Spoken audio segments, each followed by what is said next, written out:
Hello, my dear friends. In the ancient world, life was hard, uncertain, and closely tied to nature.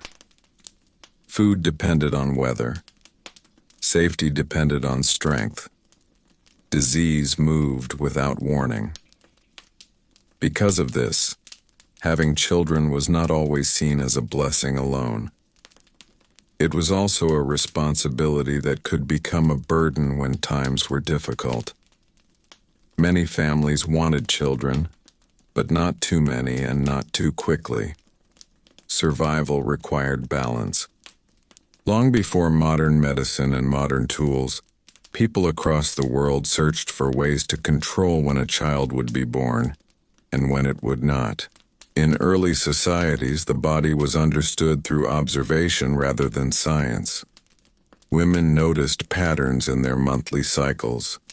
Midwives learned from experience when pregnancy was more likely and when it was less likely. Knowledge passed quietly from mother to daughter, from healer to neighbor. There were no books for most people, only memory and custom. Birth control was not spoken of openly, but it was practiced carefully. Ancient Egypt was one of the first cultures to leave written records about avoiding pregnancy. Medical papyrus texts describe mixtures made from honey, plant fibers, and natural substances placed inside the body. These were believed to block or weaken the chance of conception. Some methods may have worked slightly because of acidity or thickness, while others worked mainly because people believed in them. What mattered was that women and healers were trying to manage fertility rather than leaving everything to fate. In Mesopotamia and the Near East, similar ideas appeared. Herbs were used to affect the body. Certain plants were believed to dry or cool the womb, making pregnancy less likely. Rituals were also used. Prayers were spoken to gods who controlled birth and growth. A woman might wear an amulet or avoid certain foods at certain times. Religion and medicine blended together. People did not separate the physical from the spiritual. To control birth was both a medical action and a religious request. In ancient Greece, thinkers tried to explain reproduction using logic and philosophy. They believed the body worked through heat, moisture, and balance. Some doctors advised women to avoid pregnancy by using oils, plant mixtures, or timing based on their cycle. Greek writings show that birth control was discussed openly among scholars, even if it remained private in households. Families wanted heirs, but they also feared poverty and inheritance problems if there were too many children. Rome inherited many of these ideas. Roman women used herbal drinks and physical barriers made from cloth or wool soaked in substances thought to prevent pregnancy. Some plants became famous for this purpose. One such plant, silphium, was so valued that it was harvested until it disappeared. This shows how strongly people wanted ways to limit birth. The desire to control family size was powerful enough to change trade and agriculture. In ancient China, medical texts also spoke of fertility and restraint. Balance between body forces was believed to control reproduction. Special teas, powders, and timing methods were recommended by healers. Some methods were gentle, others dangerous. Women sometimes risked illness or harm because having too many children could bring hunger or exhaustion. Survival often mattered more than safety. In India, religious and medical traditions mixed. Ancient writings discussed the right time for union and the right time for rest. Certain herbs were believed to prevent pregnancy. Abstinence at certain times of the month was also advised. These practices show that controlling birth was linked to discipline and spiritual order, as well as physical health. Medieval Europe continued many ancient traditions. Without modern knowledge, women relied on plants, timing, and folk wisdom. Midwives were central figures. They knew which herbs were said to help and which were said to stop pregnancy. Some advised couples to avoid closeness during certain days. Others gave drinks or powders believed to make conception less likely. These methods were not always effective, but they were trusted because they were all people had.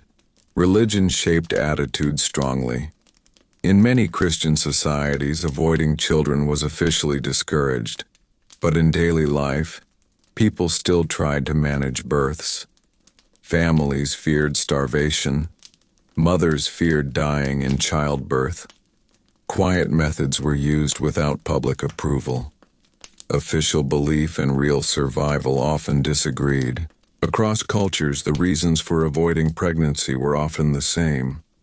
War took men and food. Famine emptied villages. Disease killed infants and mothers. A woman who gave birth too often risked her life. A family with too many mouths to feed risked collapse. Birth control was not about freedom. It was about endurance. There were also social reasons. Property had to be divided among sons. Too many heirs weakened families. In some cultures, daughters required dowries. More daughters meant greater cost. Controlling birth was tied to money, land, and social position. Most methods were uncertain. Some worked slightly. Some did nothing. Some were harmful. Yet they show something important about old societies. People did not accept fate without question. They watched their bodies. They shared knowledge. They tried to shape their future with the tools they had. So life without condoms was not a life without planning. It was a life of careful timing, natural mixtures, ritual belief, and quiet instruction. Birth was powerful, but it was not completely uncontrolled. Human survival has always depended on knowing when to grow and when to pause. And as we begin this long and calm walk through the forgotten history of birth control, we see that old societies were not ignorant or careless. They were thoughtful, observant, and often desperate to survive in a harsh world. Their methods were simple. Their reasons were deep, and their struggle to control birth was part of the same story as farming, healing, and faith. As knowledge moved from one generation to the next, methods of avoiding pregnancy became part of ordinary household wisdom rather than public discussion. Most people did not speak openly about these practices, but they trusted midwives, healers, and older women who had seen many births and many losses. These women understood that the body followed rhythms, and they taught others to watch for signs of fertility and rest. This quiet science of observation became one of the earliest forms of family planning. In ancient Egypt, records show that women used natural substances not only as barriers but also as washes and ointments. Honey, for example, was valued because it was thick and slow to move. Plant fibers and crushed seeds were mixed into pastes that were believed to block conception. Some mixtures may have had mild chemical effects that reduced the chance of pregnancy. Others worked mainly because people believed they worked, which itself shaped behavior and timing. In the Greek world, physicians such as Hippocrates wrote about the importance of balance in the body. They believed that heat, moisture, and air controlled fertility. If the womb was too warm or too open, pregnancy was more likely. If it was cooled or dried, pregnancy was less likely. Because of this belief, women were advised to take cold baths, drink certain liquids, or use oils and plant mixtures after closeness. These ideas may not match modern science, but they show an attempt to understand cause and effect. Rome turned some of these ideas into common practice. Roman women used sponges or cloth treated with substances thought to prevent conception. They also relied heavily on herbal knowledge. Plants such as rue, pennyroyal, and silphium were known across the empire for their supposed effects on fertility. Traders carried these plants across long distances, and doctors debated their use. The high value of these plants shows that demand for birth control was strong. In ancient China, medical texts connected fertility to inner balance and the flow of life energy. Healers advised women to drink special teas or avoid certain foods. Timing was considered important. Avoiding union on days believed to be strong in life force was thought to reduce the chance of pregnancy. These ideas were tied to calendars and to observation of nature, such as the phases of the moon. In India, early medical traditions described both ways to encourage pregnancy and ways to prevent it. Certain roots and seeds were believed to weaken the chance of conception. Abstaining during particular days was also part of religious and health teaching. Control of desire was linked to spiritual discipline.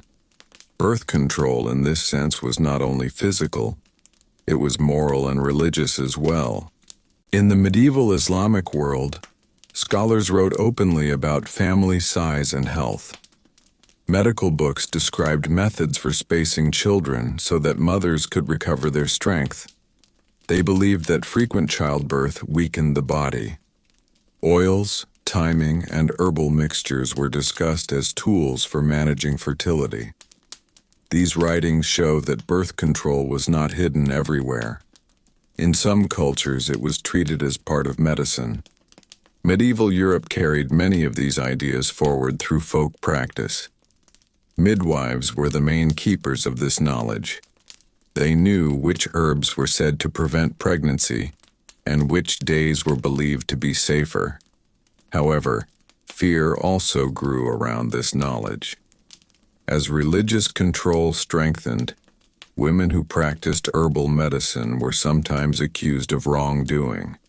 What had once been simple survival knowledge became suspicious in the eyes of authorities. The reasons for avoiding pregnancy were deeply practical. A woman's body needed time to recover after birth. Without this time, she risked weakness or death. Children required food, clothing, and care. In times of famine or war, another mouth to feed could mean disaster. Birth control was not about comfort. It was about keeping families alive. Social rules also mattered. In some societies, a woman was expected to produce heirs quickly. In others, spacing children was seen as wise. Among the poor, fewer children could mean better survival chances. Among the wealthy, fewer heirs could mean stronger inheritance. The same methods served different goals, but the need for control remained constant. Not all methods were safe. Some herbs could cause illness or permanent damage. Some practices were based on misunderstanding of the body. Yet even these dangerous methods show how serious the problem felt. Women were willing to take risks because uncontrolled fertility could be even more dangerous in a world without modern medicine. There were also periods when people relied on separation rather than substances. Men working far from home created natural spacing between births. Long journeys, military service, and seasonal labor all reduced closeness for months or years. These patterns shaped family size without any direct method at all. Distance itself became a form of birth control. Over time, this knowledge formed a hidden network across cultures. Traders, travelers, and scholars carried ideas from one land to another. A plant known in Rome might later appear in Arabic texts. A method described in Egypt might be echoed in Greek writing. This movement of ideas shows that controlling birth was a shared human concern, not a local one. So life without condoms was not a life without choices.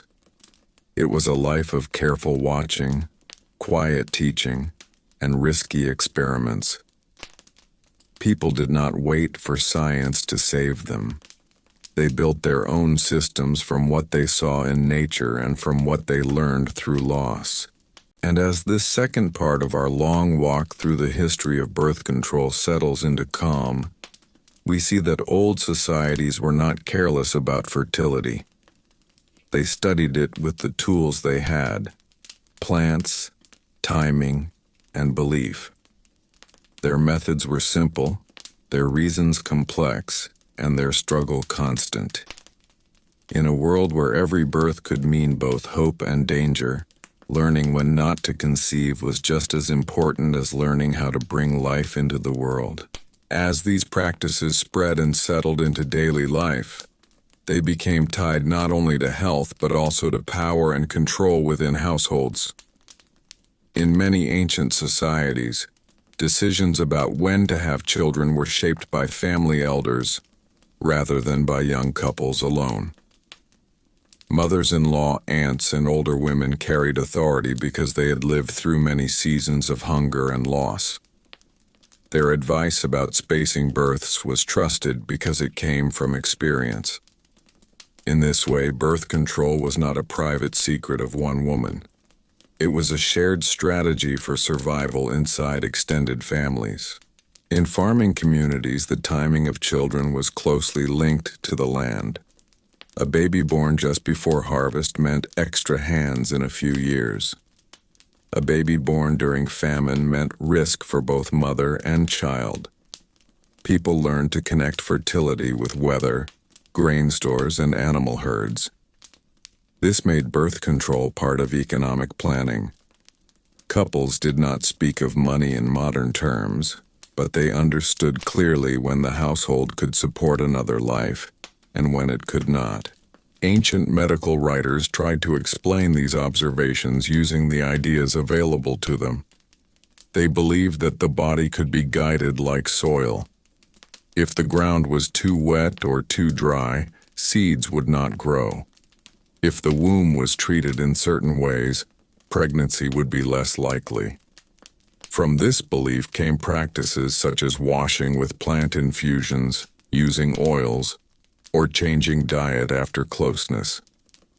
These actions were meant to change the inner condition of the body, in the same way farmers changed the condition of the field. Herbal knowledge grew complex over time.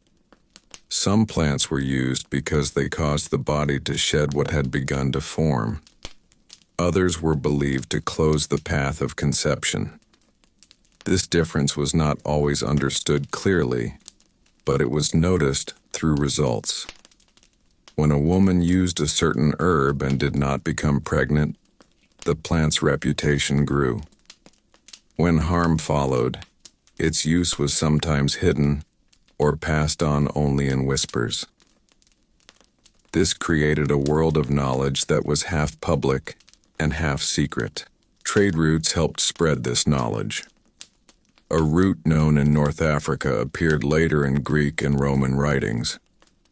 A method described in India appeared in Persian medical texts.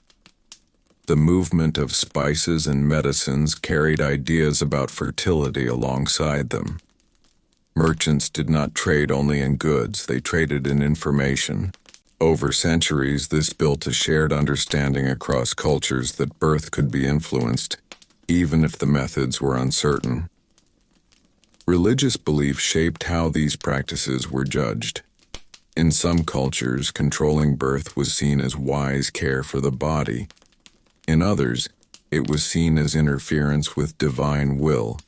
Yet even where official teaching discouraged it, private practice continued. Women faced the danger of childbirth and the burden of many children. Survival often mattered more than rules. This created a quiet gap between public belief and private action. In ancient cities where people lived crowded together, Controlling birth became even more important. Disease spread quickly. Food prices changed suddenly. Families learned that having many children in such places increased risk. Midwives in cities became especially important because they saw patterns across many households. Their advice shaped the lives of women more than laws or books did. Among nomadic and warrior societies, spacing children had different reasons. Travel was hard. Carrying infants slowed movement. Mothers needed strength to follow the group. Birth control here was tied to movement and safety rather than to farming. Methods varied, but the goal was similar: to keep families alive under difficult conditions. Men also played a role, though most knowledge was held by women. In some cultures, men practiced withdrawal or periods of separation. Military service, long journeys, and seasonal work all reduced closeness naturally. These patterns shaped family size without special tools. Distance itself became a form of control, built into the structure of life. Across time, the risks of these methods remained real. Some herbs caused bleeding or long illness. Some practices weakened the body instead of protecting it. Yet people continued because the alternative could be worse. A woman who gave birth too often faced exhaustion and death. A family with too many mouths faced hunger. The choice was between uncertain methods and certain hardship. Stories and warnings grew around these dangers. Elders spoke of which plants were too strong and which were safer. These stories were not written in most places. They lived in memory and speech. This made birth control part of oral tradition, like songs and farming advice. It belonged to the same world of practical wisdom. Over generations, these practices shaped population itself. Some regions grew slowly. Others recovered quickly after war or disease. The ability to influence birth meant that societies could adjust, even without knowing they were doing so. Control of fertility became one of the hidden forces behind the rise and fall of communities. So life without condoms was a life of careful choices made with limited knowledge. People used plants, timing, separation, and belief to shape their families. They acted not out of comfort, but out of need. Their methods were uncertain, but their purpose was clear: to survive in a world where every birth could mean both hope and danger. And as this third part of our long walk through the history of birth control settles into quiet thought, we see that old societies were deeply aware of the cost of uncontrolled fertility. They did not leave everything to chance. They watched nature, shared experience, and built fragile systems of control. These systems were imperfect, but they reveal a long human effort to balance life with survival, generation after generation. As these customs became rooted in daily life, birth control also became tied to fear and risk. People understood that trying to stop pregnancy could be dangerous, yet they also knew that endless childbirth could be even more dangerous. A woman's body was seen as strong but limited. After many births, strength faded, bones weakened, illness became more likely. Because of this, controlling birth was often treated as an act of care rather than rebellion. It was a way to protect the mother so that she could continue to work, raise children, and survive long enough to see them grow. Midwives stood at the center of this knowledge. They were present at births and at deaths. They saw which women survived and which did not. Over time, they learned patterns. They noticed that women who rested longer between births lived longer. They noticed that certain plants changed bleeding or pain. Their knowledge was built from watching bodies, not from books. In many cultures, midwives became trusted guides in matters of fertility.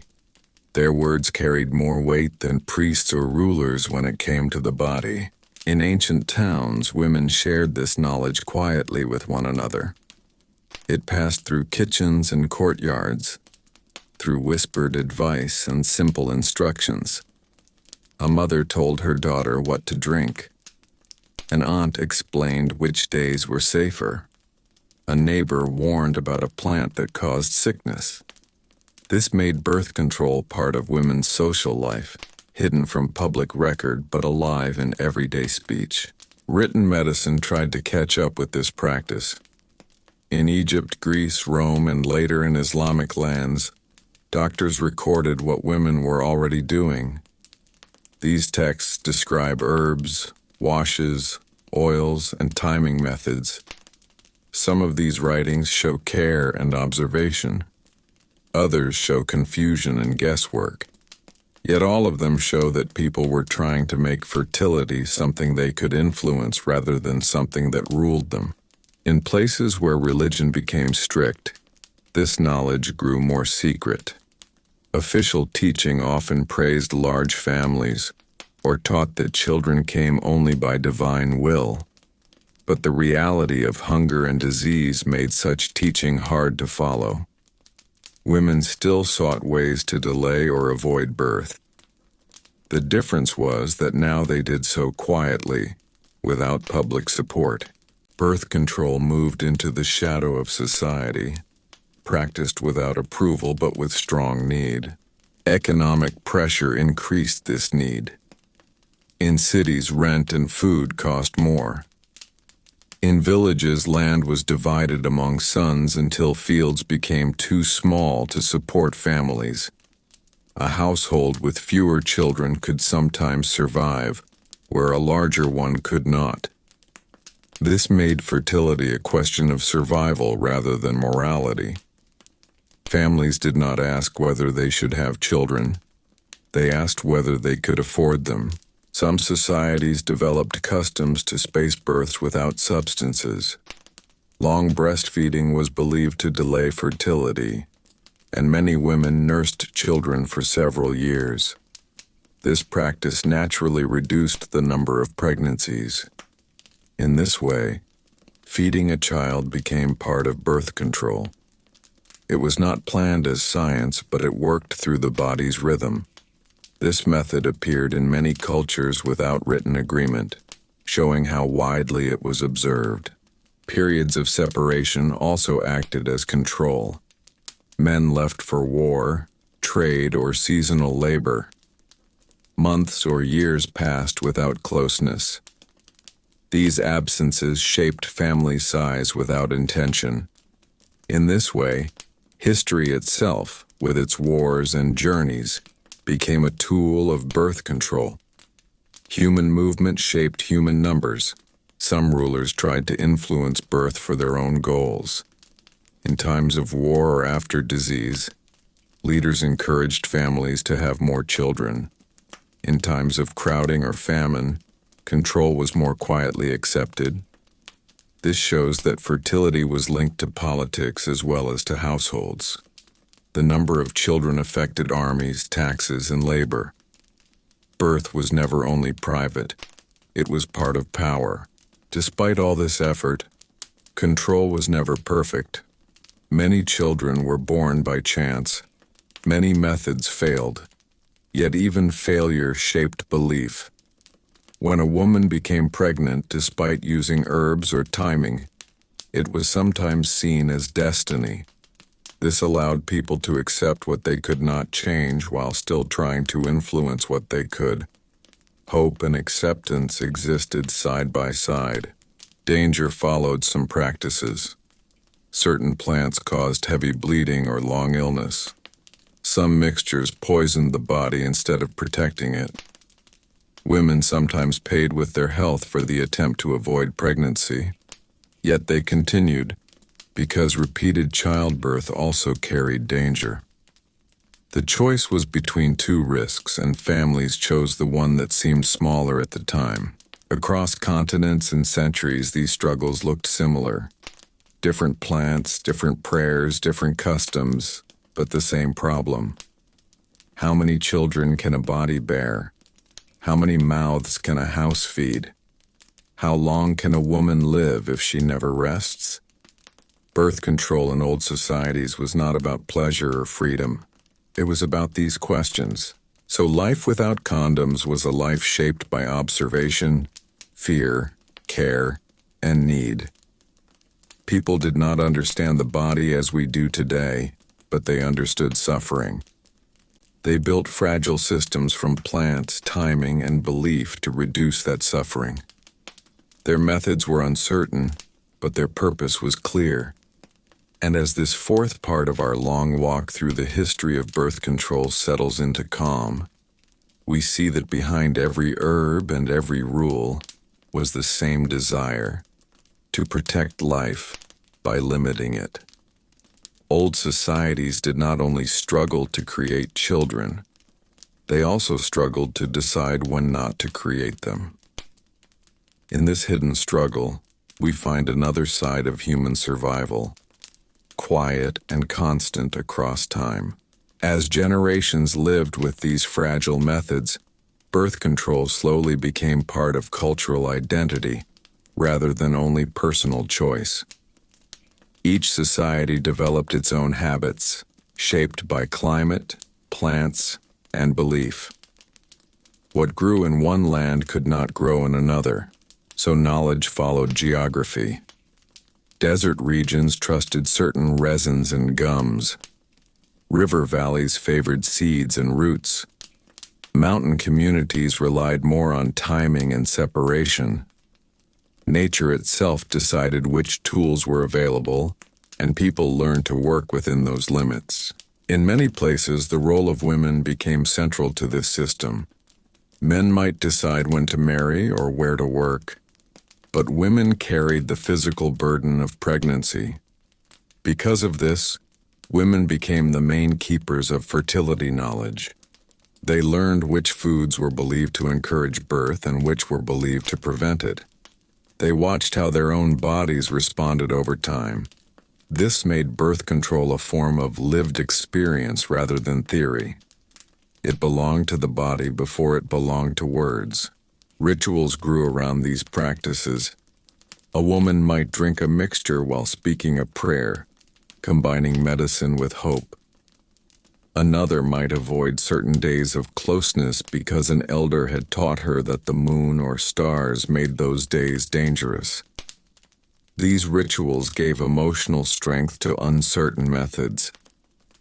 When results could not be guaranteed, belief helped people feel some control over what could not be fully controlled. In some cultures, men accepted a share of responsibility. They practiced withdrawal, or they followed periods of separation based on religious calendars. In others, men were largely removed from the decision, and women acted quietly on their own. This difference shaped power inside relationships. Where men shared in control, birth planning became a mutual task. Where women acted alone, it became a hidden burden carried without open support. Written laws rarely mentioned birth control directly, but they shaped it indirectly. Rules about inheritance in marriage affected how many children a family wanted. If property had to be divided among many sons, fewer sons meant greater strength for each. If dowries were required for daughters, fewer daughters meant less debt. These pressures did not create herbs or timing, but they created the desire for them. Law and economy pushed people toward control, even when belief resisted it. In times of disaster, these methods became more important. After plague or war, leaders encouraged large families to rebuild numbers. During famine or drought, families tried to avoid new mouths. Birth control moved with these changes like a hidden lever. It could slow growth or allow it to rise again. Though people did not think in numbers as we do today, their actions shaped populations quietly over centuries. Medical writing continued to grow, especially in the Islamic Golden Age. Scholars gathered ideas from Greece, Rome, India, and Persia. They compared methods and wrote down what seemed to work. Some described ways to prevent pregnancy safely, while warning against dangerous herbs. This was one of the first attempts to separate harmful practice from helpful one. Yet even these books could not fully protect women, because most people relied on local tradition rather than distant texts. In Europe, fear of witchcraft later changed how this knowledge was treated. Women who knew herbs and timing were sometimes accused of dark acts. What had once been practical wisdom became suspicious. This did not erase the need for birth control, but it made it harder to speak of openly. Knowledge survived in whispers rather than in schools. This silence increased danger, because mistakes could no longer be corrected openly. In Africa and the Americas, where written records were fewer, oral tradition carried similar practices. Plants were chewed, brewed, or burned. Timing was taught through songs and stories. These cultures also linked fertility to spirits and ancestors. Birth control was therefore not only physical, it was part of communication with unseen forces believed to guide life. The success of these methods varied. Some likely reduced fertility slightly, others had little effect. Yet their use changed behavior. When people believed a method worked, they acted with more confidence. They planned food, work, and movement based on that belief. Even uncertain control shaped decisions. This shows that birth control was not only about biology, it was about psychology and planning. Children born into these systems grew up seeing fertility as something that could be guided. They learned that not every closeness led to birth, and that timing mattered. This shaped how they understood their own future families. Control of birth became part of culture, not just of medicine. Across all these lands and ages, the same tension remained. Life needed children, but life also needed limits. Too few births meant weakness. Too many meant hunger. Old societies lived inside this narrow path, using plants, rituals, and timing to stay balanced. Their tools were simple. Their need was deep. So life without condoms was not a life without thought. It was a life of constant adjustment. People watched weather, bodies, and stores of food. They listened to elders and healers. They acted with hope and with fear. Their methods were never perfect, but their effort never stopped. And as this fifth part of our long walk through the history of birth control settles into quiet understanding, we see that these practices were not strange or careless. They were careful answers to hard conditions. They reveal a long human attempt to live between creation and survival, choosing when to welcome life and when to wait. In this hidden balance, old societies shaped their future one uncertain decision at a time. As these customs continued to shape daily life, birth control also became tied to ideas of responsibility toward the next generation. Parents did not think only about having children. They thought about whether those children could survive. In a world where half of all infants might die young, bringing a child into the world carried fear as well as hope. This made decisions about fertility deeply emotional.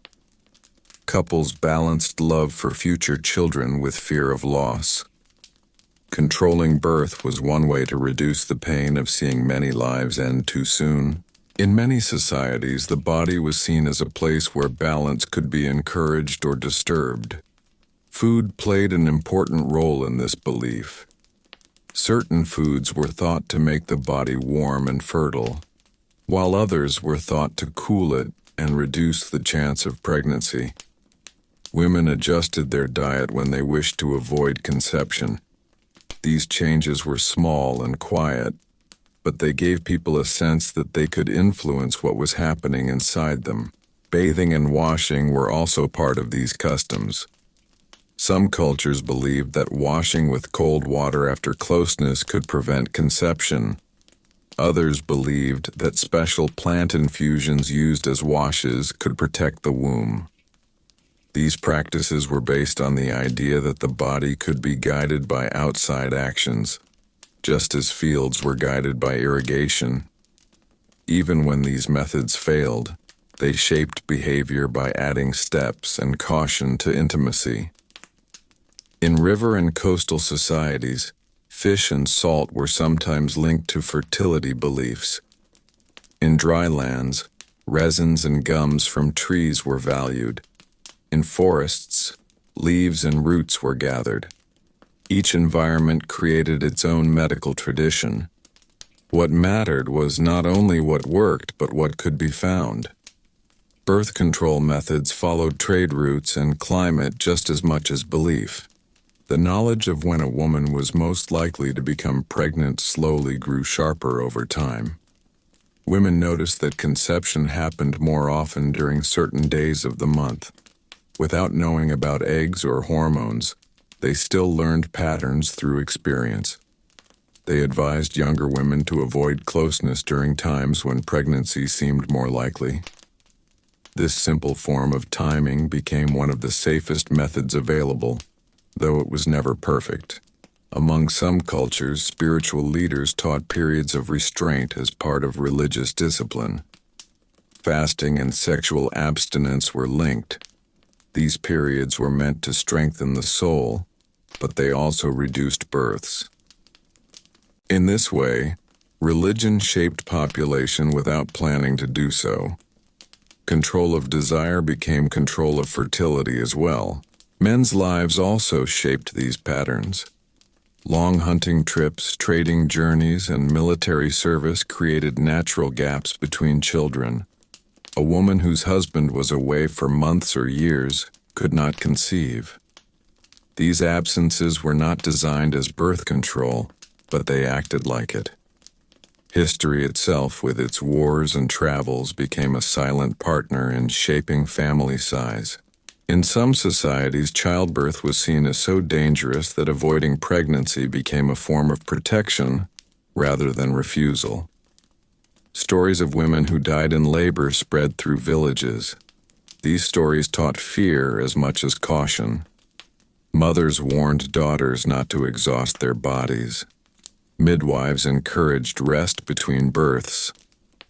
Birth control, in this sense, was part of teaching about survival rather than about comfort. Political systems also felt the effects of these choices. When many families delayed having children, villages grew slowly. When births increased, armies and workforces grew. Leaders noticed these changes even if they did not understand their cause. Some rulers encouraged early marriage to increase population. Others tolerated quiet control when resources were scarce. The number of children became linked to the strength of states, not just households. As knowledge spread, certain plants became famous across regions. Their names appeared in many languages. Some were traded like valuable medicine.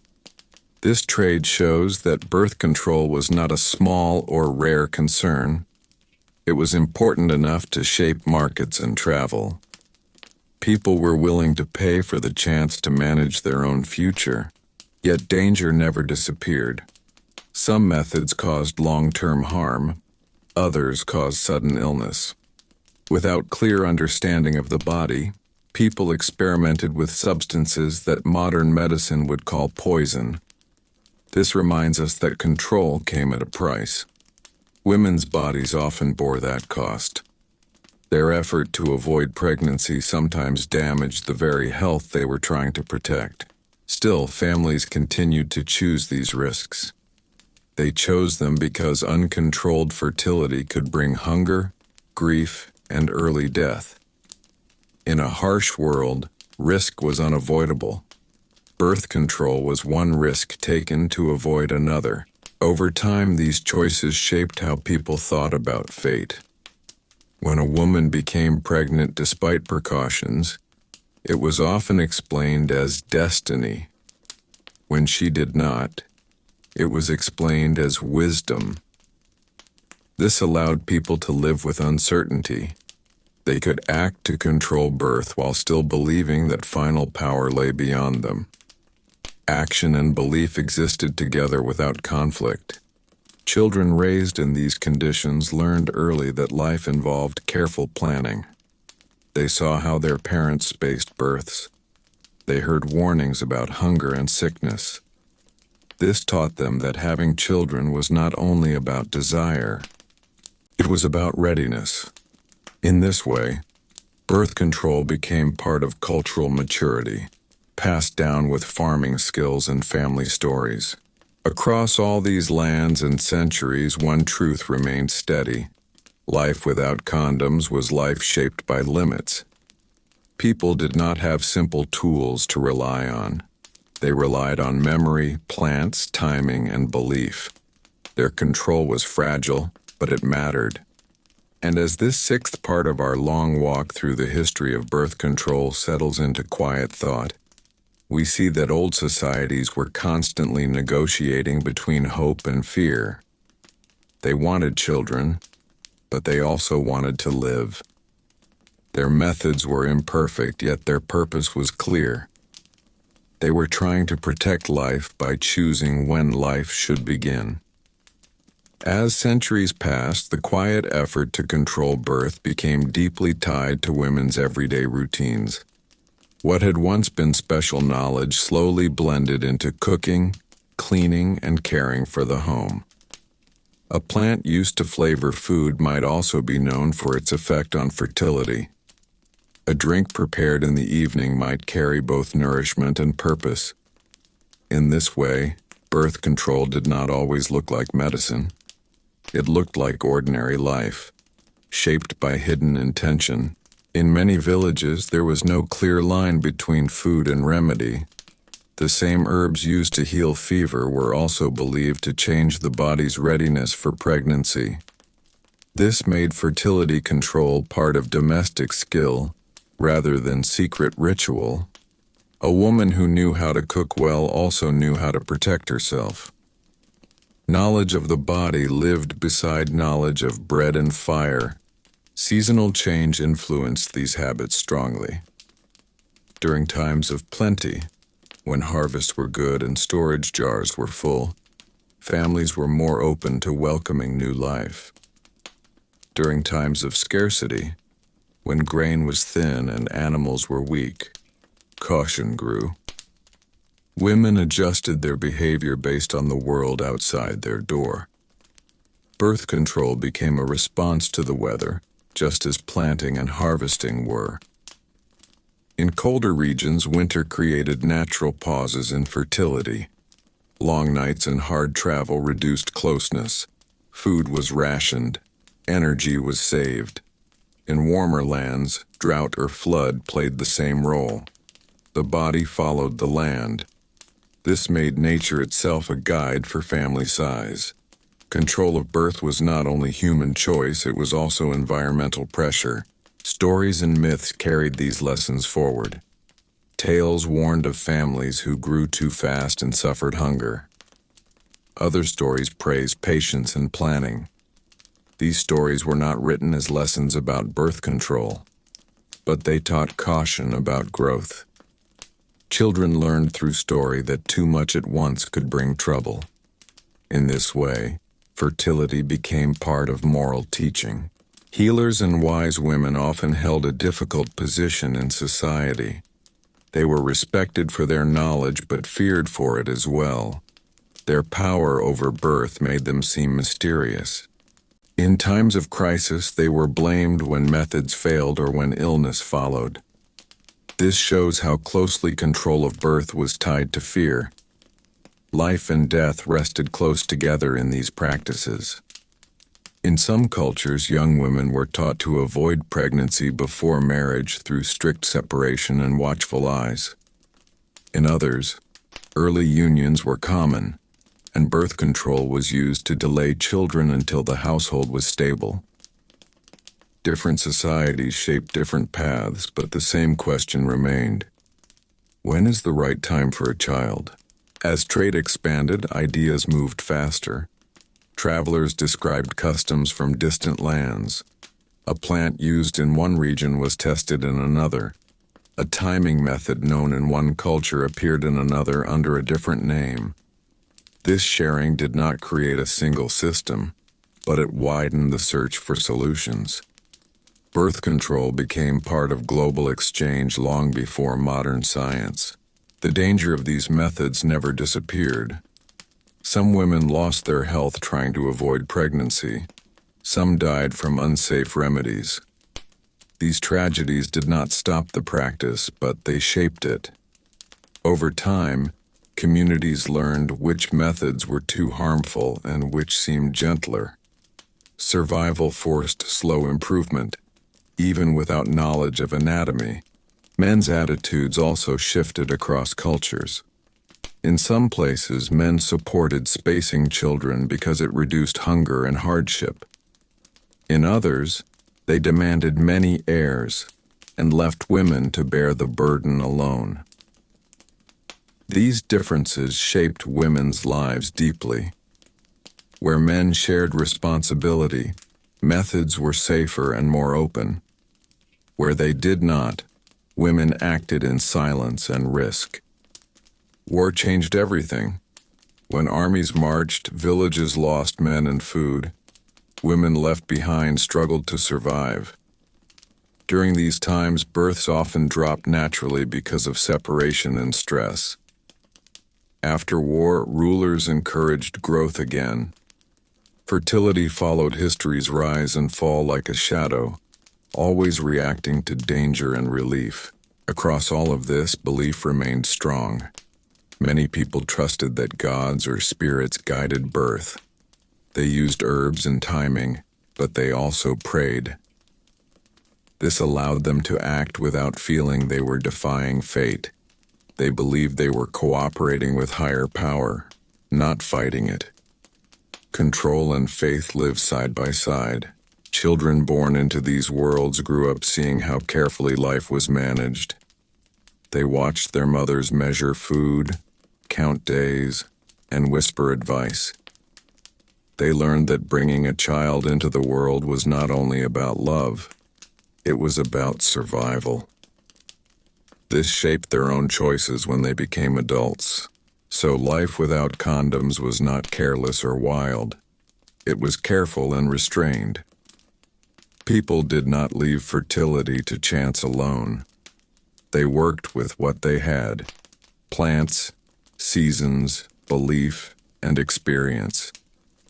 Their systems were fragile, but they were real. And as this seventh part of our long walk through the history of birth control settles into stillness, we see a pattern repeated across the world. Old societies did not reject life. They tried to protect it by choosing when it should begin.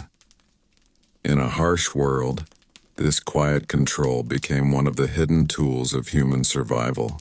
As time moved forward, these quiet practices began to shape how entire communities understood responsibility and maturity. To be an adult was not only to work and to marry, but to know when to bring new life into the world and when to wait. This knowledge did not come from schools or written rules. It came from watching what happened to families who grew too quickly and to those who planned more carefully. Experience became teacher, and memory became law. In many regions, older women acted as living records of this knowledge. They remembered years of famine and years of abundance. They remembered which children survived and which did not. When a young woman asked for advice, she was not given theory. She was given stories. These stories carried lessons about timing, rest, and caution. Through them, birth control became part of family wisdom rather than forbidden skill. Food shortages played a powerful role in shaping these ideas. When grain stores ran low, fear spread through villages. Women adjusted their habits. Men traveled farther for work. Closeness between partners often decreased simply because energy was needed elsewhere. Hunger itself became a force that slowed fertility. In this way, the body responded to the world outside it. Control of birth was not only chosen, it was forced by circumstance. In coastal and river societies, floods could destroy crops and homes. After such disasters, families delayed having children. They needed to rebuild houses and tools first. This made birth control part of recovery after catastrophe. New life was welcomed only when stability returned. The cycle of disaster and renewal shaped generations of families without written law. Among hunter and herding peoples, movement shaped fertility. A woman carrying many children could not travel far. Groups that moved often learned to space births naturally through separation and extended nursing. These patterns were not created by medicine, but by necessity. Survival on the road required lighter loads and stronger bodies. Fertility followed this need for movement. Belief systems adjusted to support these practices. Spirits and gods were said to favor balance. Too many children at once was seen as disturbing harmony. Stories told of punishment for excess and reward for patience. These beliefs gave moral shape to practical needs. What kept families alive was also described as what pleased the unseen world. Over time, fear of death in childbirth became one of the strongest reasons for control. Without surgery or safe medicine, labor could kill even healthy women. Each pregnancy carried risk. Spacing births reduced that risk. Midwives encouraged rest between children not only for strength but for survival. Birth control became an act of protection against death itself. In some cultures, women formed groups to share this knowledge. They met during work or at water sources. Advice was exchanged quietly. Warnings were passed along. This created networks of understanding that crossed family lines. Knowledge that saved one woman might save another. In this way, control of birth became part of female solidarity. Men, too, learned from hardship. A man who lost children to hunger or illness understood the cost of too many births. Some accepted restraint and separation as wisdom. Others continued to demand heirs, and families suffered as a result. These differences shaped households deeply. Where both partners agreed, control was gentler. Where only one bore the burden, it was harder and more dangerous. Trade and travel continued to spread ideas. A plant known in one land might be praised in another. A timing method used by one culture might be copied by another. Over centuries, this created a shared human attempt to guide fertility, even without shared language or belief. The desire to manage birth crossed borders because the problem was the same everywhere. Despite all effort, chance still ruled many lives. Some families grew large despite precautions. Others remained small despite hope. This uncertainty shaped how people understood destiny. They believed they could guide life, but not command it. Control and acceptance lived side by side. This balance helped people live with outcomes they could not change. Children raised in these conditions saw birth as something serious, not casual. They heard stories of danger and loss. They learned that bringing life into the world was an act that required readiness. This shaped their sense of adulthood. To create a family was not only to follow desire, but to judge the world around them. Across all these lands and centuries, the same quiet truth remained. Life without condoms was not careless. It was careful. It was shaped by hunger, weather, belief, and fear. People did not ignore fertility. They watched it closely. They tried to guide it with what little they had. And as this eighth part of our long walk through the history of birth control settles into calm reflection, we see how deeply these practices were woven into survival itself. Old societies did not only struggle to give life, they struggled to decide when life could be safely given. In this quiet struggle, we find another side of human history, slow and thoughtful, shaped by need rather than by comfort. As these traditions continued through the centuries, birth control slowly became tied to the idea of wisdom rather than secrecy. A person who knew how to guide fertility was seen as someone who understood life deeply. This knowledge was not written on stone or taught in schools. It was learned through watching suffering and learning from it. Families that survived famine, war, and disease carried lessons about when to grow and when to wait. In this way, control of birth became part of cultural memory. In many societies, marriage did not immediately mean children. Couples were often encouraged to wait until they had land, tools, or steady work. Elders watched closely. They saw which young families collapsed under the weight of too many mouths, and which ones lasted because they moved slowly. This shaped social rules. Some cultures delayed marriage itself. Others allowed marriage but advised restraint. Different paths, but the same purpose. The body was seen as something that responded to care and neglect. Rest was believed to strengthen fertility, while exhaustion weakened it. Women who worked too hard and bore too many children were known to age quickly. Their early deaths became warnings. These stories traveled through villages and families, teaching that the body had limits. Birth control became a way to respect those limits. Plants continued to play a central role. Roots, seeds, and leaves were collected with care. Some were boiled into teas. Others were ground into powders.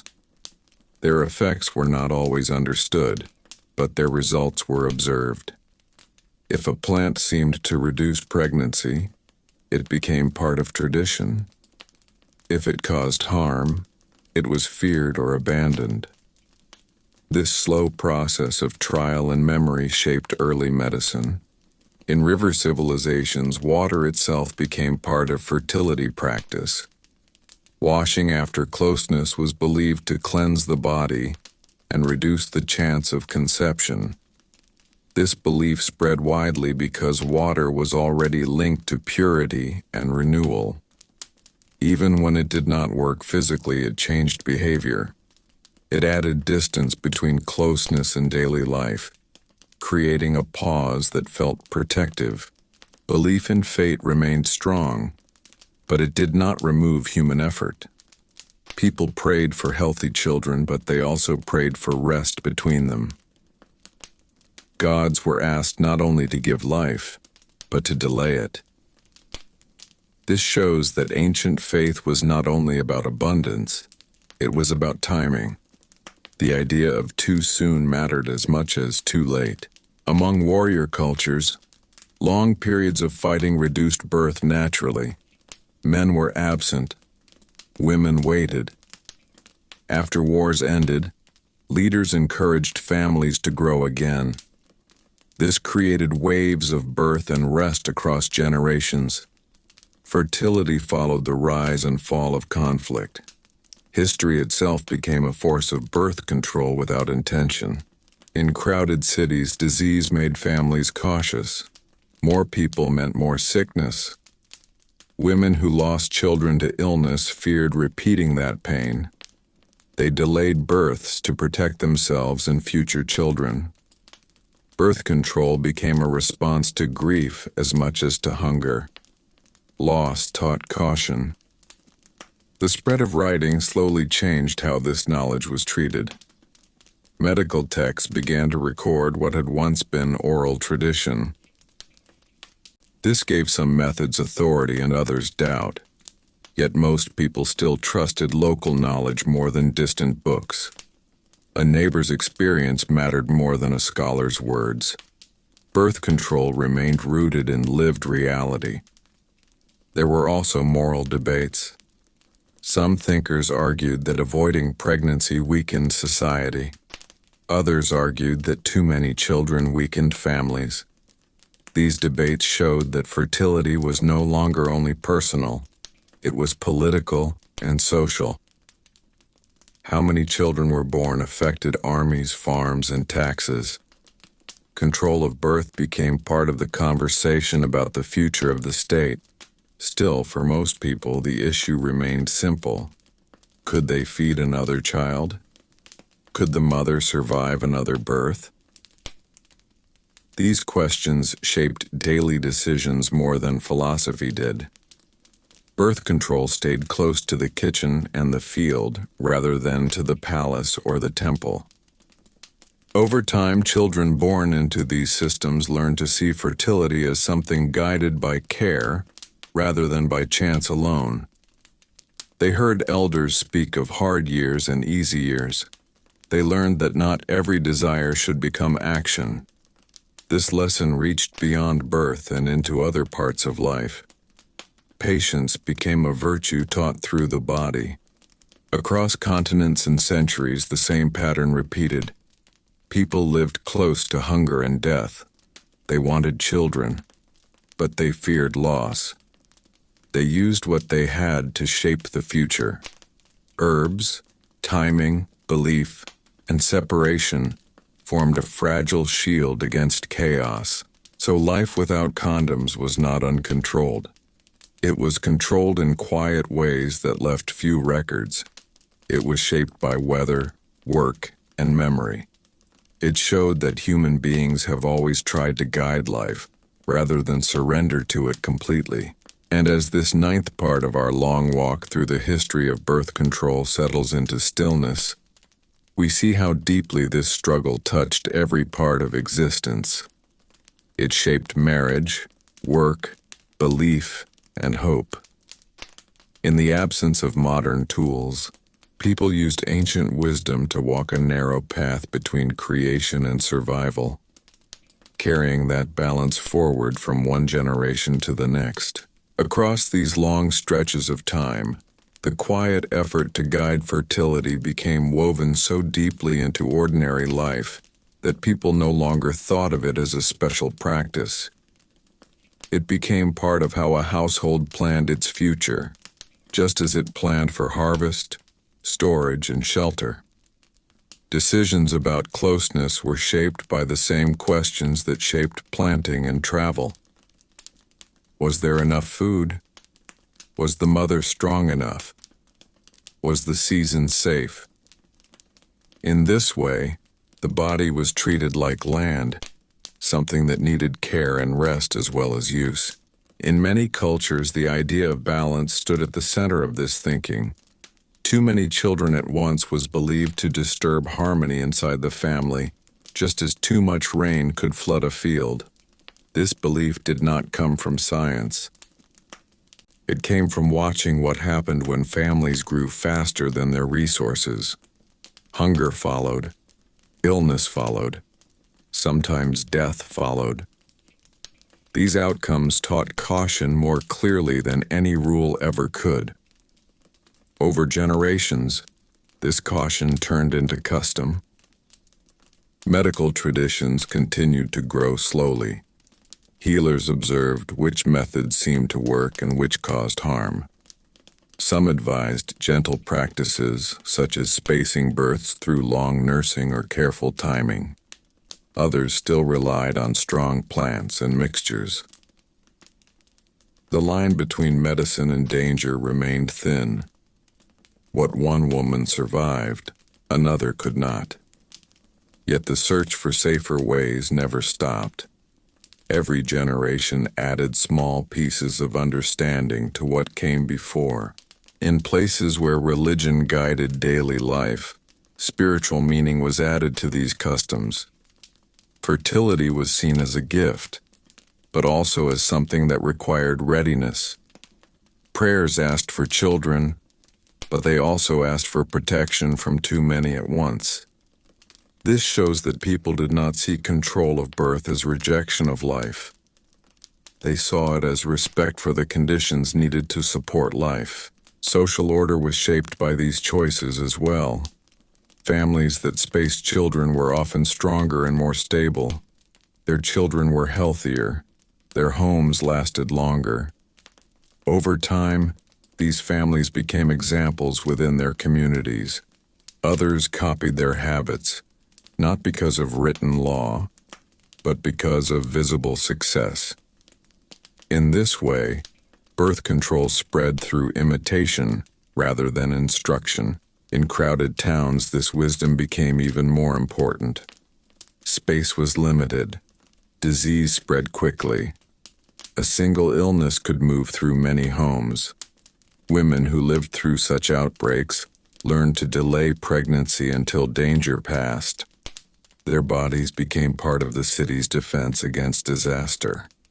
Fewer births during times of sickness meant fewer deaths later. Without knowing it, families were shaping public health through private decisions. Among travelers and traders, distance continued to shape fertility. Long journeys created long separations. These separations were not planned as methods, but they acted like them.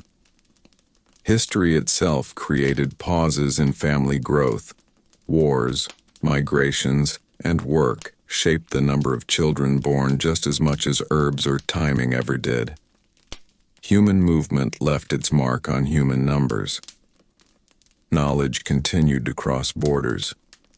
A method used in one land was tested in another.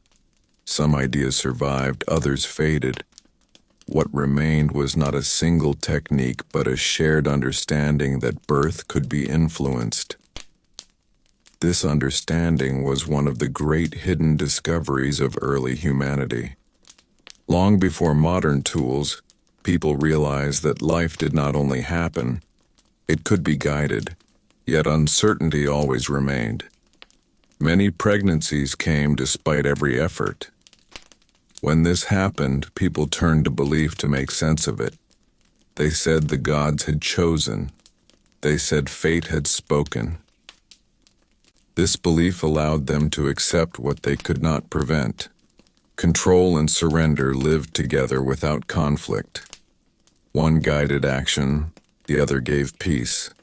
Children raised within these traditions grew up seeing patience as part of adulthood.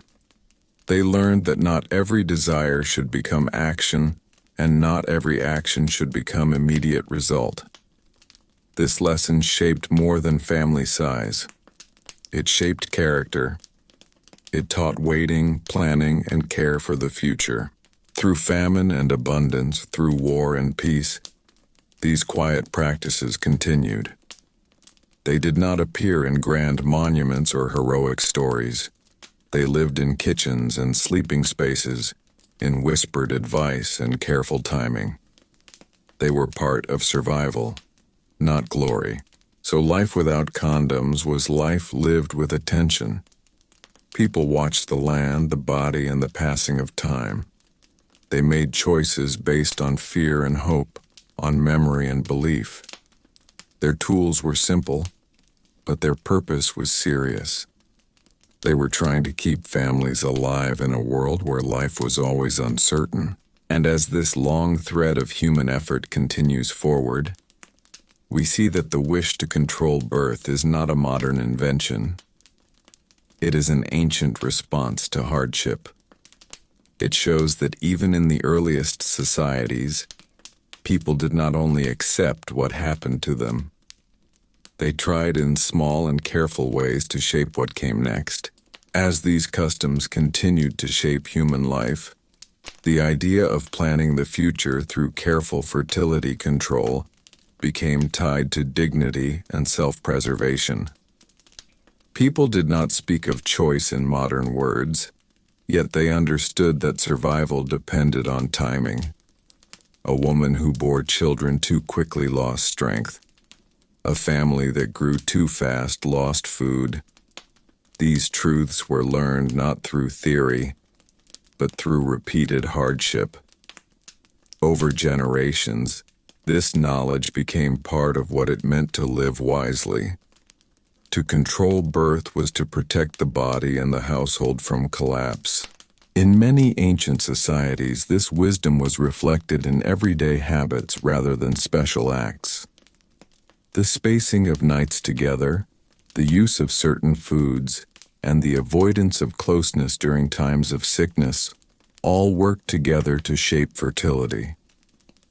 These habits were rarely named as methods. They were simply described as what sensible people did. This made birth control invisible as a practice, even while it remained powerful in effect. Among farming peoples, the link between fertility and food grew stronger with time. A woman's body was compared to soil. If soil was used too often without rest, crops weakened. If the body was used too often without rest, health failed. This comparison made sense to people who lived by the land. It taught them that rest between births was as important as rest between harvests. Fertility was not endless. It had to be managed like any other resource. Medical traditions slowly became more organized. Healers recorded what they believed worked and warned against what caused harm. They did not understand cells or hormones, but they understood bleeding, weakness, and fever. If a practice caused too much of these, it was avoided. This slow correction over centuries reduced some dangers, even if it never removed them. Birth control became part of early medicine even when it was mixed with superstition. In some cultures, this knowledge became associated with certain social roles. Midwives, healers, and older women were seen as guardians of life's rhythm. They were present at births, but also at the moments when births were delayed. Their advice shaped family size more than kings or laws. Through them, fertility control became part of community order rather than private rebellion. Religious belief continued to frame these actions. Fertility gods were worshipped not only to give children, but to give them at the right time. People prayed for spacing as much as for abundance. This shows that faith did not always oppose control. Often, it supported the idea that life should come when it could be supported. Divine order and human caution worked together in the minds of many believers. Migration and settlement patterns also played a role. Groups that moved often could not support many young children. Those that settled in stable lands could. Over time, this shaped how different cultures viewed fertility. Nomadic peoples often practiced longer spacing. Settled farmers often sought balance between growth and restraint. Birth control followed lifestyle, not only belief. As towns and cities grew, the pressure increased. Crowded living made disease more dangerous. Children born too close together weakened mothers and increased risk of death. Urban families became cautious. They relied on timing, separation, and local remedies to manage fertility. In this way, city life forced control where village life sometimes allowed chance. Children growing up in these environments learned early that family size mattered. They saw how hunger followed too many births. They heard stories of mothers who died in labor. These experiences taught restraint as a virtue. Fertility was not celebrated blindly. It was weighed against reality. This shaped moral teaching, linking self-control with survival. Across continents, different plants and rituals were used, but the meaning was the same. Control of birth was not a rejection of life. It was a strategy to protect it. Families wanted children who could live, not children who would suffer. The desire for healthy offspring shaped every method, even the dangerous ones. Time itself became a teacher. After disasters, families delayed births. After recovery, they allowed them again. This created waves of population growth and pause. Without charts or science, people still followed patterns that responded to danger and safety. Birth control was part of this larger rhythm of human recovery. Despite all this effort, uncertainty never disappeared. Some children arrived when they were not planned. Others did not come when they were hoped for. People explained this through fate and divine will. This belief allowed them to accept outcomes without losing hope. They acted where they could and trusted where they could not. So life without condoms was a life of quiet management. It relied on memory, observation, and belief rather than on tools of metal or rubber. It was shaped by hunger, illness, work, and love. The methods were fragile, but the purpose was strong. And as this 11th part of our long walk through the history of birth control settles into calm, we see that old societies were not careless about fertility. They watched it as closely as they watched weather and crops. Their efforts show a deep human wish to survive wisely, to bring life into the world only when the world could hold it. As centuries moved forward, the quiet systems people built to guide fertility became part of what defined a stable household. A family that could decide when to grow was better able to survive bad harvests, sickness, and long winters. This control did not come from one invention or one idea. It came from many small habits practiced again and again. Over time, these habits shaped how people understood responsibility. To be a good parent was not only to raise children well, but to bring them into the world at a time when they could be protected. In many cultures, the body was seen as something that answered to care and neglect. Rest after childbirth was encouraged because people saw that women who rested survived longer. This rest naturally delayed the next pregnancy. Long breastfeeding also delayed fertility, and so nursing became not only a way to feed a child, but a way to protect the mother. Without knowing the science, people noticed the pattern.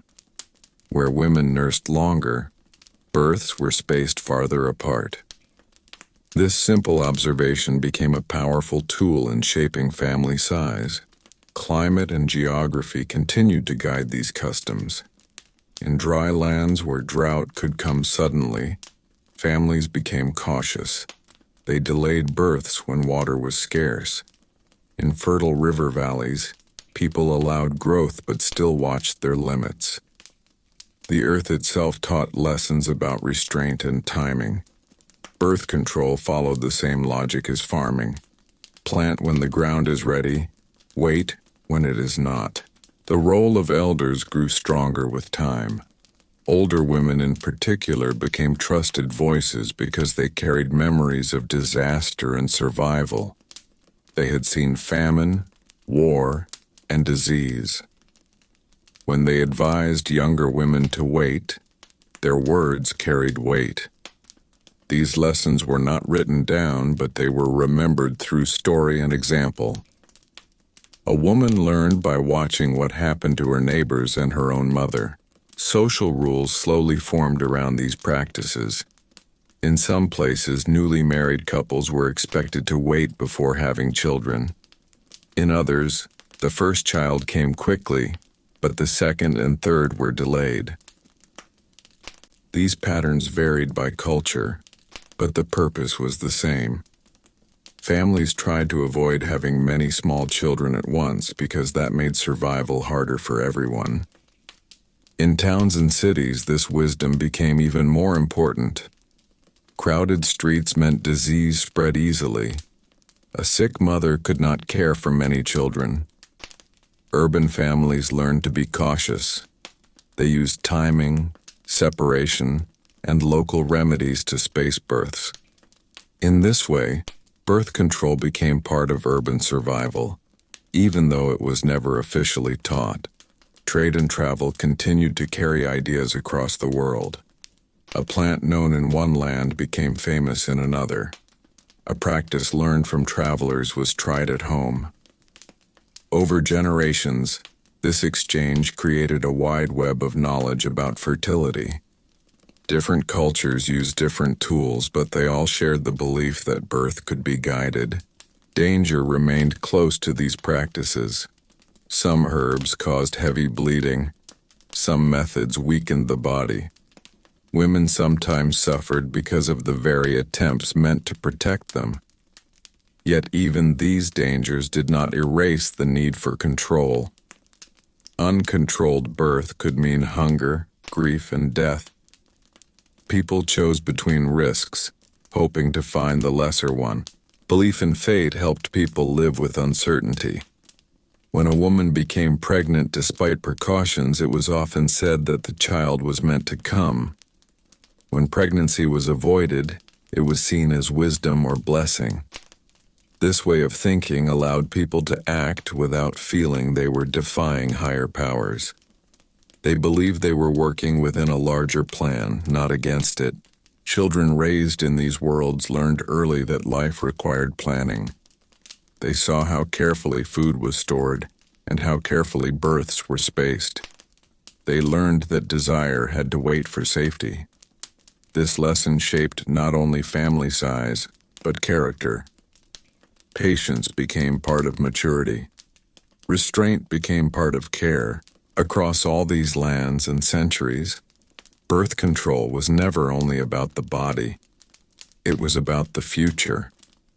It was about whether a family could stand strong through hard times. It was about whether a mother could live long enough to raise the children she already had. It was about whether a village could feed itself through winter. So life without condoms was not a life without thought or effort. It was a life of watching and waiting. People listened to nature, to elders, and to their own experience. Their tools were simple, but their purpose was serious. They were trying to shape tomorrow with the knowledge they had today. And as this 12th part of our long walk through the history of birth control settles into calm, we see that the struggle to control fertility was part of the struggle to survive. Old societies did not only ask how to create life, they also asked when it was safe to do so. In that question, we find a quiet story of care, fear, and wisdom carried forward through generations. Over very long stretches of time, these quiet habits shaped how people thought about responsibility itself. Bringing a child into the world was never seen as a simple act. It was seen as a decision that affected the entire household. A new child meant more food was needed, more work had to be done, and more risk was carried by the mother. Because of this, families learned to connect fertility with planning rather than chance. The body was treated as something that needed guidance, not something that acted alone. In many regions, women learned to read small signs in themselves. They noticed changes in strength, in appetite, and in bleeding. Without knowing modern biology, they still understood that the body followed patterns.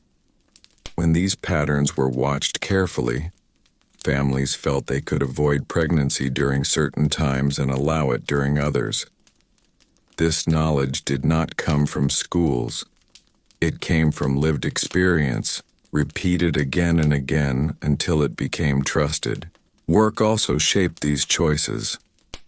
A woman who worked long hours in the fields or carried water and firewood every day could not easily survive many close pregnancies. Her muscles weakened, her breath shortened. Elders saw this and warned younger women not to exhaust themselves. In this way, birth control became connected to labor.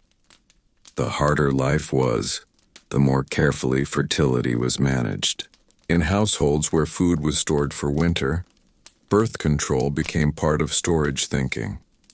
Families counted grain and counted mouths. If the jars were low, they delayed having children. If the harvest was strong, they felt safer allowing life to grow. The womb was treated like a storehouse as well, something that should not be filled when resources were empty. Belief continued to shape these habits. Spirits and gods were believed to watch over birth, but they were also believed to favor wisdom. A child born during a time of hunger was seen as unlucky, not because the child was unwanted, but because the world was not ready. This belief encouraged waiting without guilt.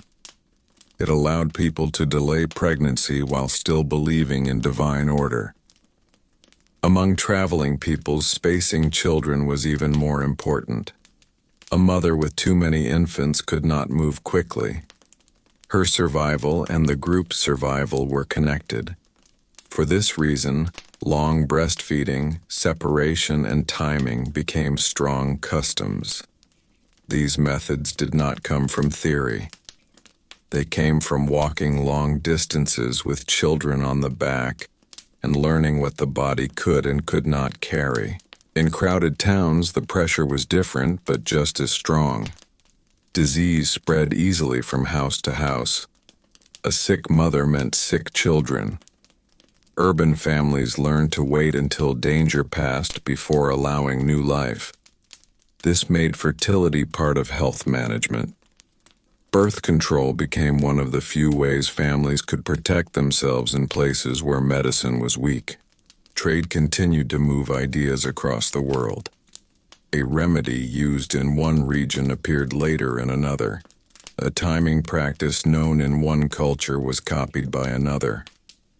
Over generations, this created a shared human understanding that fertility was not completely wild. It could be guided, even if imperfectly. The danger of these practices remained close. Some herbs damaged the body. Some caused bleeding that could not be stopped. Women sometimes suffered because of these attempts. Yet uncontrolled childbirth could also kill. Families lived between two risks and chose the one that seemed smaller. Birth control was never safe, but neither was endless birth. Children raised in these homes learned that life required careful thought. They saw how much effort it took to feed one child. They saw how their mother weakened after each birth. These sights taught restraint without words. Fertility became linked to maturity. To be grown was to know when to wait. Across all these lands, one idea stayed strong. Life should begin when it could be protected. This belief shaped herbs, timing, separation, and ritual. It shaped marriage and work. It shaped how people imagined the future. So life without condoms was life lived with caution. People did not trust chance alone. They trusted memory, elders, and nature. Their tools were simple, but their goal was deep. They wanted children who could live, not children who would suffer.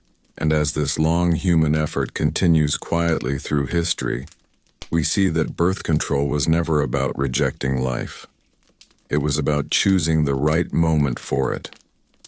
In a world of hunger, disease, and danger, that choice became one of the most important skills a family could learn. Through these long ages of trial and memory, control of birth slowly became tied to ideas of honor and good sense. A household that managed its growth wisely was admired, not because it had fewer children, but because it kept them alive. Survival itself became proof of wisdom. When neighbors saw a family remain strong through famine or sickness, they copied its habits. In this way, birth control spread not through commands, but through example. What worked was repeated. What failed was remembered as warning. In many cultures, women learned to observe not only their own bodies, but also the bodies of others. They noticed which mothers became weak quickly and which remained strong. They saw which children survived and which did not. These observations formed an unspoken science. A young woman did not need to read a book to understand the cost of too many births. She only needed to look around her village. This made fertility a shared lesson, taught by life itself. Work inside the home shaped these lessons further. Cooking, cleaning, weaving, and caring for animals demanded steady strength. A woman who was always pregnant could not keep pace with these tasks. Her fatigue became visible. Elders pointed to this and spoke of patience. Birth control became part of household management, like saving firewood or storing grain. It was another way of keeping the home alive. In places where land was scarce, inheritance sharpened these choices. Too many children meant land divided into pieces too small to feed anyone. Families learned that fewer heirs could mean stronger survival for each. This made birth control part of economic strategy. It was not about desire. It was about land and future security. Religion continued to adapt around these realities. Stories of gods and spirits often praised balance and moderation. Excess was shown as dangerous. These stories helped people feel that waiting for children was not shameful. It was wise. Faith gave moral shape to practical decisions. By placing restraint inside belief, societies protected the practice from open attack. The fear of childbirth itself never faded. Without surgery or modern medicine, every pregnancy carried danger. Bleeding, infection, and exhaustion could kill. Midwives knew this better than anyone. They encouraged rest and spacing not out of theory but out of fear born from experience. Birth control became part of protecting mothers from death, not part of avoiding children forever. Across trade routes, these ideas continued to mix. A plant used in one land became known in another. A timing practice learned from travelers was tried at home. Over time, a wide network of knowledge formed, even without shared language. The struggle to control birth crossed borders because the struggle to survive crossed borders. Political leaders sometimes noticed the effects without understanding the cause. After plagues, rulers encouraged marriage and childbirth. After famine, they tolerated delay. Fertility rose and fell with policy and disaster alike. Private choices shaped public numbers. The hidden work of women inside homes shaped the strength of states without being named in laws. Children raised within these systems learned that life required patience. They saw their parents wait for better times. They heard elders speak of hard years. This taught them that having children was not only about love, it was about readiness. The lesson of restraint became part of growing up. Even when methods failed, the effort itself shaped behavior. A woman who believed she was protected acted with more confidence. A family that believed it was planning for the future worked with more care. Belief changed action, and action changed outcomes. In this way, even uncertain control had real effect. Across continents and centuries, this quiet pattern repeated. People tried to guide fertility with what they had. They balanced hope for children with fear of loss. They learned from hunger, sickness, and memory. Their systems were fragile, but their purpose was constant. So life without condoms was a life of constant decision. Every season, every harvest, every illness asked the same question. Is this the right time for a child? Old societies answered with herbs, timing, separation, and belief. They did not always succeed, but they never stopped trying. And as this long story continues to unfold through human history, we see that the wish to choose when life begins is not modern at all. It is ancient. It grew from the same need that shaped farming and shelter. It grew from the need to survive. In this quiet struggle, humanity learned to wait as well as to create, to protect as well as to hope. Over time, this careful way of thinking about fertility became part of how people understood the meaning of strength. Strength was not only the ability to work or fight, it was the ability to last. A family that could endure many seasons of hardship was respected. This endurance came not only from hard labor, but from knowing when to pause and when to grow. Birth control was one of the quiet tools that helped families last longer than a single generation.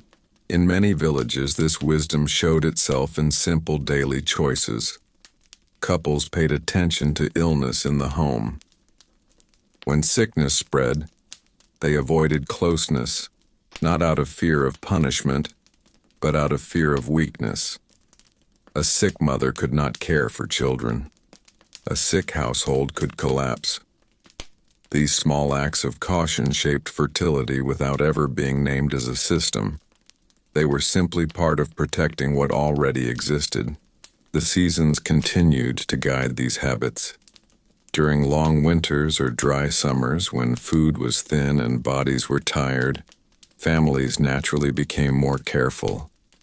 During times of plenty, when crops were strong and animals healthy, people felt safer allowing life to grow.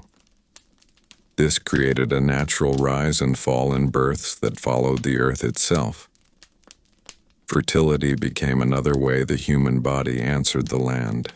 Knowledge of plants also deepened with time. Some roots and leaves were gathered only at certain seasons because people believed their power changed with the year. A plant taken in spring was thought to act differently than the same plant taken in winter. This belief linked fertility control to the wider cycle of nature. Birth was not only a human event, it was part of the movement of the world.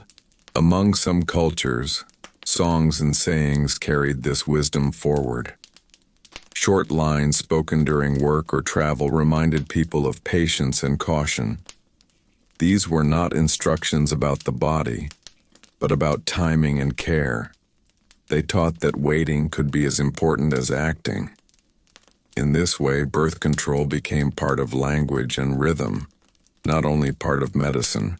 As towns grew into cities, the pressure on families increased. Rent, taxes, and crowded streets made life harder. A mother with many young children struggled more than one with fewer. Urban families became especially careful about spacing births. They relied on timing, separation, and trusted remedies. Their private decisions shaped the health of entire neighborhoods. Fewer weak bodies meant fewer deaths when sickness came. In places where writing became common, some of this knowledge was recorded. Medical texts described methods to delay pregnancy and warned against those that caused harm. These books were read by a few, but their ideas spread through healers and teachers. Slowly, practice and writing began to influence each other. What people had learned through experience was given new authority through words. Still, most knowledge remained inside families. A daughter learned from her mother. A wife learned from older women in her husband's family. Advice was shared quietly, often at moments of need. This made birth control part of family trust. To share such knowledge was to care for another's survival. Belief in destiny continued to exist beside these efforts. When a child arrived despite caution, people said it was meant to be. When no child came, they said it was wisdom or blessing. This way of thinking allowed people to act without feeling they were challenging fate. They could guide life while still believing that final power lay beyond them. Over long stretches of time, these practices shaped population without being planned as policy.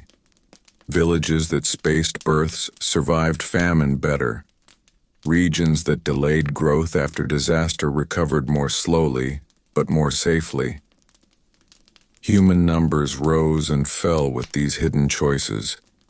History was written not only by wars and rulers, but by what happened inside homes. Children raised in these worlds grew up understanding that having children was serious work. They saw how much effort it took to feed and protect one life. They learned that waiting could be an act of care. This lesson shaped their own adulthood. Fertility became linked to responsibility rather than impulse. Across continents and centuries, this pattern remained steady. Different lands used different plants. Different religions used different words. But the meaning stayed the same. Life should come when it could be protected. Birth control was not about refusing life. It was about choosing the moment when life had the best chance to survive. So life without condoms was not a life of chance. It was a life of watching, waiting, and deciding. People did not understand the body as we do today, but they understood hunger, sickness, and loss. They built systems from memory and belief to guard against these dangers. Their methods were uncertain, but their aim was clear. And as this 15th part of our long walk through the history of birth control settles into quiet reflection, we see how deeply this struggle shaped human life. The effort to control fertility was an effort to control suffering. It was a way of saying that life mattered enough to be protected by patience. In this quiet choice to wait, old societies shaped the future one careful season at a time. Through the slow passing of generations, this careful way of thinking about fertility became deeply connected to how people understood duty toward those already living. A child who was born into a household did not belong only to the parents. That child depended on grandparents, neighbors, and the strength of the whole community. Because of this, decisions about birth were never only private. They affected the survival of many. Families learned that to bring a child into the world was also to ask whether the world around them could carry that weight. In many places, women learned to judge their own strength with honesty. They felt when their bodies were tired. They knew when their blood was weak and when their breath came too short after work. These signs mattered. A woman who felt herself growing weaker after each birth understood that waiting was not a luxury. It was protection. This self-knowledge became part of maturity. To know when to pause was as important as knowing when to begin. Daily life reinforced these lessons. Fetching water, grinding grain, carrying firewood, and tending animals required steady energy. A woman who bore children too closely together struggled to keep up.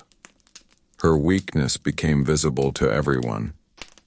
Elders pointed to this and spoke of care and spacing. Birth control was therefore tied to labor and survival, not to comfort or freedom. It was part of staying alive.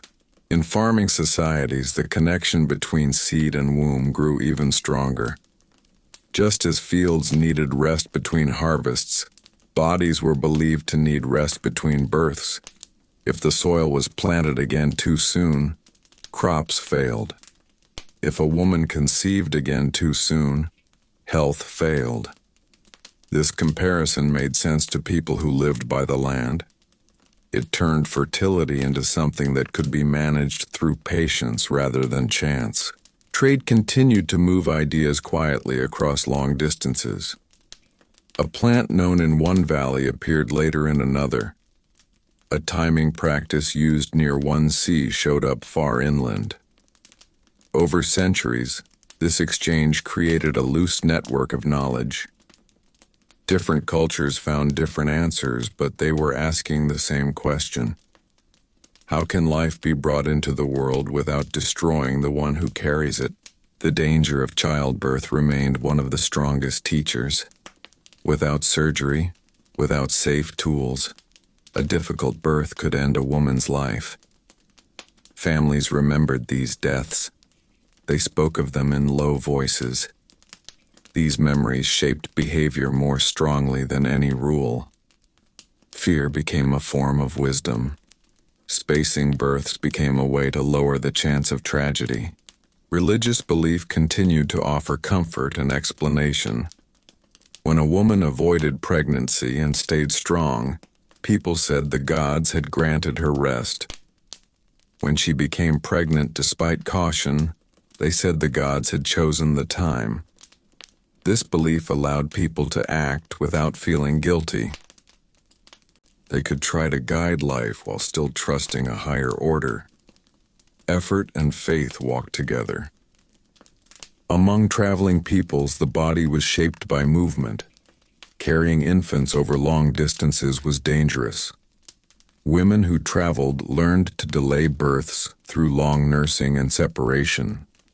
Their customs were shaped by roads and weather rather than by fields.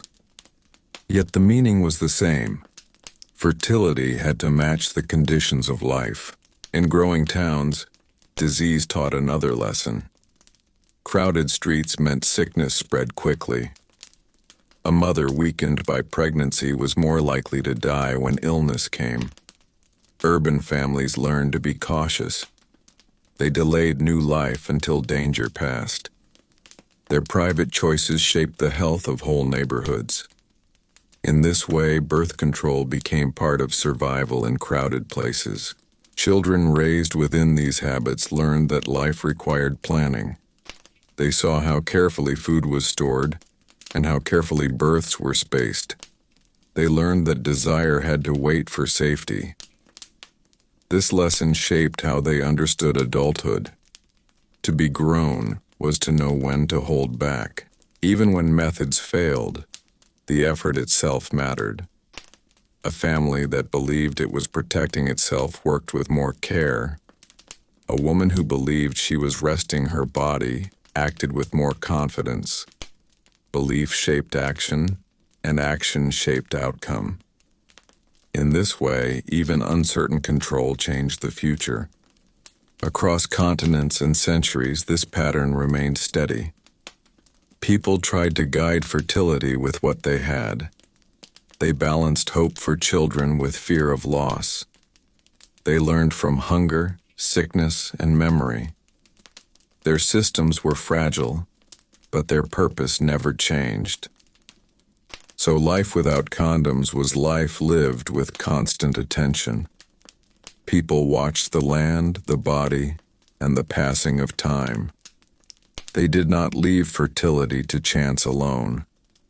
They tried to shape it with herbs, timing, and belief.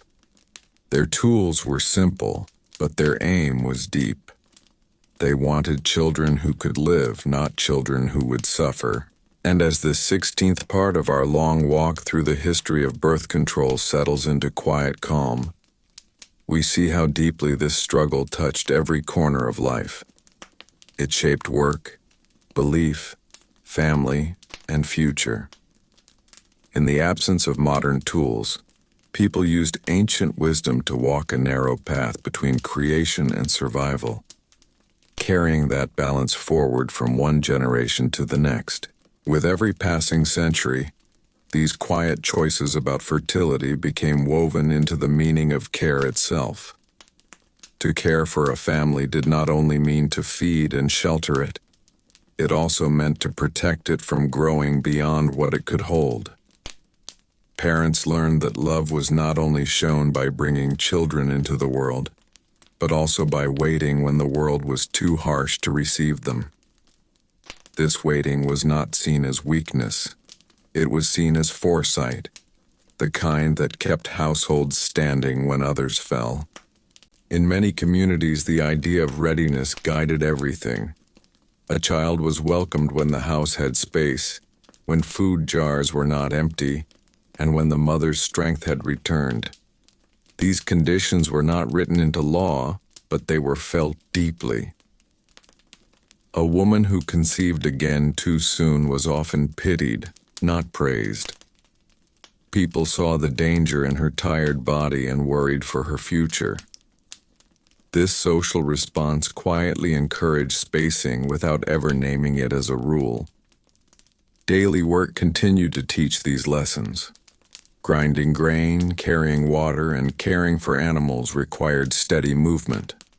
A body weakened by repeated births could not keep pace. When such weakness led to sickness, the whole household suffered. Children went hungry. Work was left undone. These visible results shaped belief more strongly than any teaching.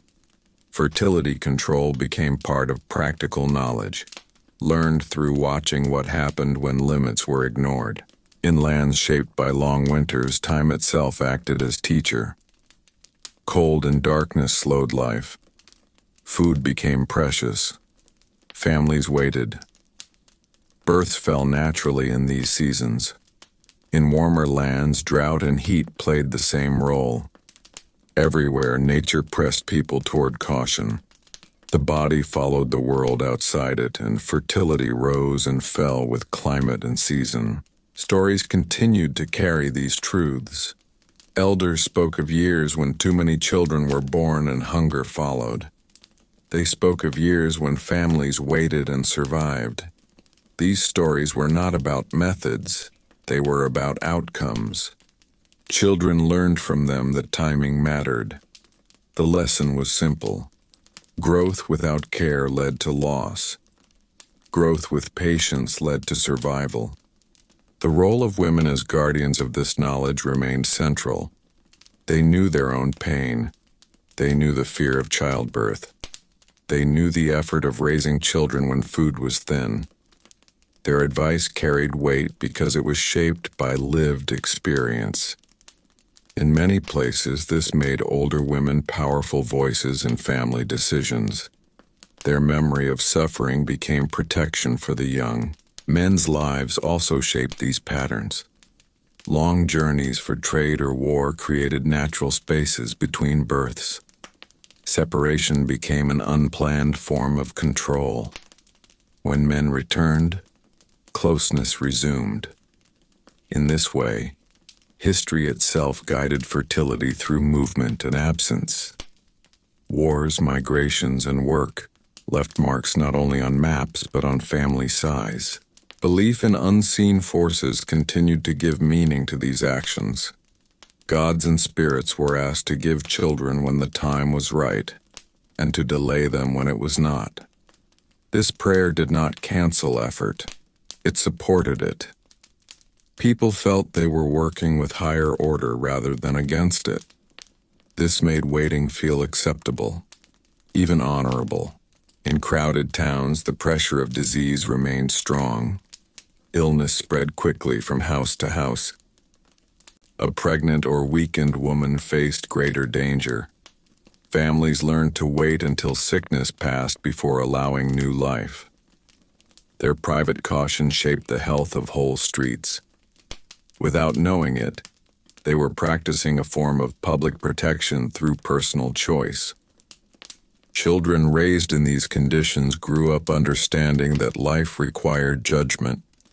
They saw how much work went into feeding one person. They saw how easily illness could take a weak body. These sights taught them restraint without speeches. Fertility became linked to responsibility. To become an adult was to learn when to hold back. Across continents and generations, this pattern repeated with different names and tools. Some used roots and leaves. Some used timing and separation. Some relied on ritual and prayer. But all were trying to answer the same question. How can we bring life into the world without losing the lives we already have? So life without condoms was not careless or uncontrolled. It was shaped by hunger, weather, memory, and belief. It was guided by fear of loss and hope for survival. People did not wait for perfect tools. They used what they had. Their knowledge was incomplete, but their purpose was steady. And as this long story continues to unfold, we see that the effort to guide fertility is as old as farming and shelter. It grew from the same need to plan and protect. In a world where life was fragile, waiting became a form of care. Through this quiet wisdom, old societies shaped their future one careful choice at a time. As this long story reaches its gentle end, we can see that the effort to guide birth was never a single invention or a single belief. It was a slow human response to a hard world. Old societies lived close to hunger, sickness, and loss. They did not have modern tools, but they had memory. They had elders who remembered bad years. They had women who remembered pain and survival. From these memories grew quiet habits of waiting, spacing, and caution. What people wanted most was not fewer children, but living children. They wanted mothers who could survive to raise them. They wanted households that could last through winter and drought. Birth control, in its earliest forms, was not about comfort or freedom. It was about protection.